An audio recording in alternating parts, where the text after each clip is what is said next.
মুখৰে মিতব্যয়িতা আৰু ভিতৰি ব্যয়বহুলতা ৰাইজক মিতব্যয়ী হ'বলৈ কৈ নিজে ঘিউ খাই লাভ বিলাস কৰিছে বিজেপি চৰকাৰে মুঠতে মাহে মাহে হাজাৰ হাজাৰ কোটি টকা ঋণ লৈ ঘিউ খোৱা কাৰবাৰটো এৰা নাই বিজেপিয়ে যোৱা 24 জুনৰ দিনা ৰাজ্যিক বিজেপিয়ে প্ৰাক বাজেট এখনি আলোচনা চক্ৰ খানাপাৰাস্থিত পঞ্চতাৰকা হোটেল বিভান্তাত অনুষ্ঠিত কৰিছিল এই লৈ সমাজৰ বিভিন্ন ব্যক্তিয়ে প্ৰশ্ন উত্থাপন কৰিছে যে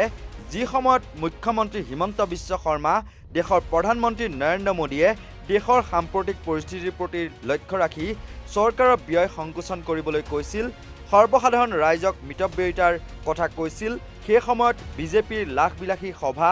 আলোচনা চক্ৰ কিয় কিন্তু চৰকাৰী বিদেশ ভ্ৰমণৰ ক্ষেত্ৰতো সেমিনাৰ বা কনফাৰেন্সত আমি যিমান দূৰ সম্ভৱ হয় গুৱাহাটীৰ পৰাই ভিডিঅ' কনফাৰেন্সত অংশগ্ৰহণ কৰিবলৈ আমাৰ বিষয়াসকলক আমি অনুৰোধ কৰিছোঁ যোৱা বছৰৰ তুলনাত এই বছৰ অসম চৰকাৰৰ পেট্ৰল ডিজেল খৰচ যেটো চৰকাৰে আমি গাড়ীত খৰচ কৰোঁ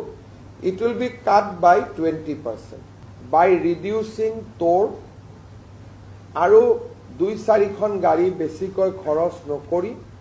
আমি চৰকাৰে যিমান টকাৰ তেল কিনে যোৱা বছৰৰ তুলনাত এই বছৰ আমি 20% ডিজেল আৰু পেট্ৰলত আমি কম খৰচ কৰিম আমি অহা 6 মাহ সেমিনাৰ ওয়াৰ্কশ্বপ আমি একো নাপাতো যাতে মানুহ আহিবলগীয়া নহয় কিন্তু থ্ৰু ভিডিঅ' কনফাৰেন্স সেমিনাৰ ওয়াৰ্কশ্বপ পাতি থাকিব পাৰিব Physical seminar and workshop will not be held for next 6 months. বিজেপিৰ এই লাখবিলাসক লৈ প্ৰতিক্ৰিয়া প্ৰকাশ কৰিছে প্ৰদেশ কংগ্ৰেছৰ ৰাজ্যিক মুখপাত্ৰ ঋতুপৰ্ণ কোঁৱৰৰ মতে বিজেপি দলে পঞ্চতাৰকা হোটেলত অসম চৰকাৰৰ বাজেট দাখিলৰ পূৰ্বে প্ৰাক বাজেট আলোচনা অনুষ্ঠিত কৰাৰ কিবা যুক্তিযুক্ততা আছেনে ইয়াৰ প্ৰয়োজন আছিলনে বাৰু বিজেপি দলৰ নিজৰে ইমান উচ্চ মানদণ্ডৰ ৰাজ্যিক কাৰ্যালয় আছে তাত ডাঙৰ প্ৰেক্ষাগৃহত থকা দেখিবলৈ পোৱা গৈছে চৰকাৰী প্ৰেক্ষাগৃহসমূহো আছে বিভিন্ন ধৰণৰ চৰকাৰী হল আছে তেওঁলোকে পঞ্চতাৰকা হোটেলত এই অনুষ্ঠান অনুষ্ঠিত নকৰি অন্য ঠাইতো অনুষ্ঠিত কৰিব পাৰিলেহেঁতেন নিজ দলৰ চৰকাৰখনৰ মুখ্যমন্ত্ৰী ডাঙৰীয়া আহ্বান জনোৱাৰ পাছতো ৰাজ্যিক বিজেপিয়ে প্ৰাক বাজেট আলোচনা চক্ৰখন কিয় 5 ষ্টাৰ হোটেলত পাতিবলগীয়া হ'ল কি এক প্ৰশ্নবোধক চিন সেইকাৰণে ৰাজ্যে প্ৰশ্ন কৰিছে ৰাজ্যিক বিজেপিয়ে আয়োজন কৰা এই প্ৰাক বাজেট আলোচনা চক্ৰত ৰাজ্যিক বিজেপি সভাপতি দিলীপ শইকীয়া ডাঙৰীয়া আৰু অসম চৰকাৰৰ বিত্তমন্ত্ৰী জয়ন্ত মল্ল ডাঙৰীয়া উপস্থিত আছে অহা 6 তাৰিখৰ পৰা অসম বিধানসভাৰ অধিৱেশন হ'ব তাত বাজেট অধিৱেশন হ'ব হয়তো 10 জুলাই তাৰিখে অসমৰ বাজেট উপস্থাপন কৰিব অসম চৰকাৰে বিত্তমন্ত্ৰী ডাঙৰীয়া তাৰ পূৰ্বে অসম বিজেপিয়ে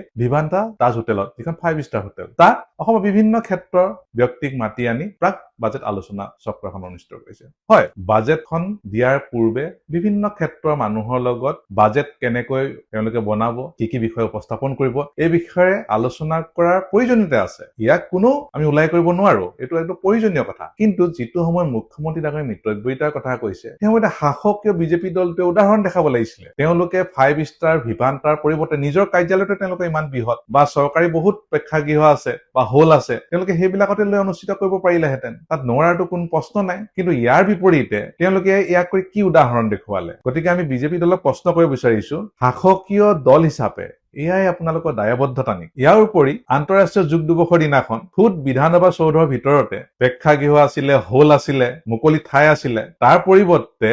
বিধানসভা সচিবালয়ৰ কাষতে লাখ টকীয়া পেণ্ডেল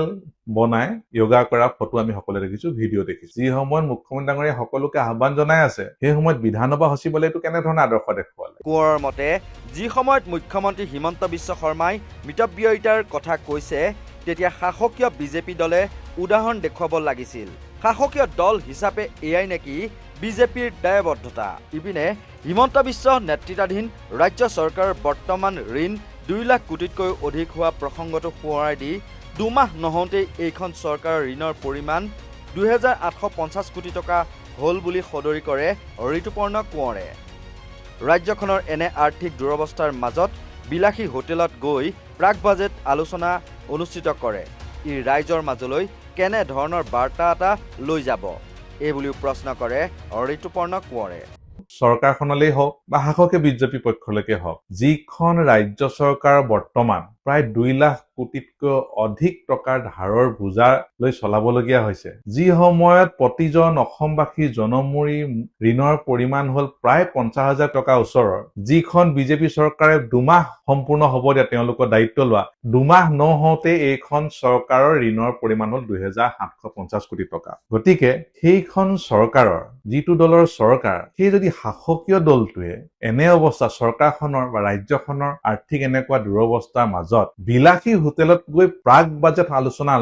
বা অনুষ্ঠিত কৰে, ই ৰাইজৰ মাজলৈ কেনেধৰণৰ এটা বাৰ্তা যাব? এই ৰাইজক বাৰু উপলুঙা কৰাৰ ধৰণে নহলনে? এয়াই নেকি শাসকীয় বিজেপি দলৰ নিজ চৰকাৰৰ মুখ্যমন্ত্ৰী প্ৰধানমন্ত্ৰীয়ে ব্যয় সংকোচনৰ আৰু মিতব্যয়িতাক আহ্বানৰ উদাহৰণ? আপোনালোকে নিজৰ প্ৰধানমন্ত্ৰী আৰু মুখ্যমন্ত্ৰী ডাঙৰীয়াই দিয়া আহ্বানৰ প্ৰতি সঁহাৰি জনাইছে? এয়াই নেকি এটা শাসকীয় ৰাজনৈতিক দলৰ দায়বদ্ধতা? প্ৰধানমন্ত্ৰী আৰু মুখ্যমন্ত্ৰী ডাঙৰীয়াই এটা আহ্বান ৰাইজক জনাব আৰু শাসকীয় দল হিচাপে আপোনালোকে তাৰ ওলোটা কাম কৰিব, এয়া আপোনালোকৰ এটা শাসকীয় দলৰ দায়বদ্ধতা নেকি? প্ৰশ্ন হৈছে, এয়াই নেকি এটা শাসকীয় ৰাজনৈতিক দলৰ দায়বদ্ধতা? প্ৰধানমন্ত্ৰী আৰু মুখ্যমন্ত্ৰী ডাঙৰীয়াই এটা আহ্বান ৰাইজক জনাব আৰু তাৰ ওলোটাটো কৰিব শাসকীয় দল বিজেপি। এয়াই নেকি বিজেপিৰ দলীয় দায়বদ্ধতা? নিউজ ডেস্কৰ ৰিপৰ্ট, নৰ্থ ইষ্ট নাও।